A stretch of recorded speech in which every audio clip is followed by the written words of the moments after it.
Assalomu alaykum hurmatli kuzatuvchilar. Mana hozir biz Uzun tumani, Uzun shaharchasidamiz. Mana bu yerda bir singlimiz 1,5 yildan beri bir joylik bo'lib qolgan ekan. Endi nima deydi, noilojligidan menga murojaat qilgan joy edi. Hozir singlimizni 3 nafar farzandlari bor, ko'rib turgan bo'lsalaring. Singlimizga sal yordam kerak bo'lyapti. Nima deydi, qo'ldan kelgancha kimdir 5 ming, kimdir 10 ming yordam qilsalaring yaxshi bo'lardi. Shu misol uchun agar ishonmaganlar bo'lsa kelib ko'rishlaring mumkin. Ulug' ayyom kunlarda yani kimdir yurgandir, misol uchun qayga ehson qilishni bilmay ko'rib turibsizlar. U haqiqat, bu yolg'on yashiriq yo'q bu yerda. O'zlaring bemalol kelib ko'rishlaring mumkin. Mana farzandlari, o'zi otasi ham, tog'i ham ikkinchi guruh nogiron ekan, akasi yo'q, ukasi yo'q. 3 ta ayol kishi misol uchun hech kim hech qayerda ishlamaydi, shu grupaga qarab qolgan. Xullas qisqacha ko'rsatishga harakat qilaman. Mana ishonmasalaring singlimizni o'zidan ham bir og'iz eshitib ko'rasiz. Assalomu alaykum aziz yurtdoshlar. Men bunday kunni boshimga tushishini bilmagandim. 1,5 yildan beri bir joyli bo'lib qolganman. Bo'ynimdan sinib operatsiya davolanishimga ozroq pul kerak edi. Imkoniyatimiz yetmayapti. 3 ta farzandim bor. 1,5 yildan beri yotaman. Bir joyda yotishdi.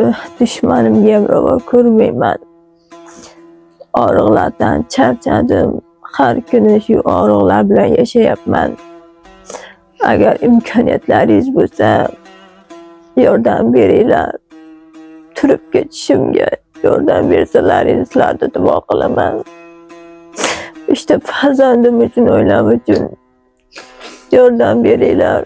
İltimos qilaman, duo qilaman. Sizlar qaytmasa Xudodan qaytsin.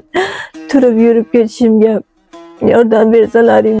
Qiynalib ketdim, yotaverib. Agar imkonlaringiz bo'lsa yordam beringlar, davolanishimga, oyoqqa turib ketishimga. İmkoniyatim yo'qligidan murojaat qilishga majbur bo'ldim. Hurmatli kuzatuvchilar, mana otamizni o'zidan qisqagina eshitdilaring. Imkonlaring yetgancha ulug' ayyom kunlarda yordam qilsalaring yaxshi ish bo'lgan bo'lardi. Shu video tagiga telefon nomerlari bilan katta raqamlarni tashlab o'tib ketamiz. Bizni kuzatishda davom etinglar, sog' bo'linglar, salomat bo'linglar. Hurmatli yurtdoshlar, noilojlikdan nima deydi, uyal tortinib, iloji yo'qlikdan o'zim ikkinchi guruhga invalidiman. Shu sizlarga murojaat qilib chiqyapman. Qizim bu yerda birinchi guruhda invalidi. Mana shu qizimga yordam berishlaringizni iltimos qilib chiqyapman. Rahmat sizlarga oldindan.